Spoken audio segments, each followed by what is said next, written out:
оқушылар? Саламатсызбар. Отырамыз. Қазақтың сабағы көп жоқ.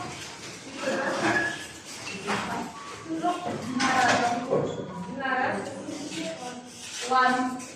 Себепсіз. Дина жауапты. Жарайды, сабағымызды бастаймыз. Біз алдыңғы сабақ бойынша оқушылар қорытындылап кетейік, яғни қайталау сұрақтарын қойып жіберейік. Мына тақтаға қарап, рандом әдісі арқылы, ғажайып алаң арқылы алдыңғы сабаққа шолу жасаймыз.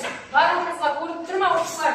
Қазір мен мына бағдарламаны айналдырайын. Қай сұрақ түседі, сол сұраққа қол көтеріп жауап береміз. Әрбір сұраққа жауап берген оқушы осылай бағаланады. Ең соңында осы арқылы баға қойып береміз. Кеттік. Қарапайым бізге мысал келтіреміз. Майра.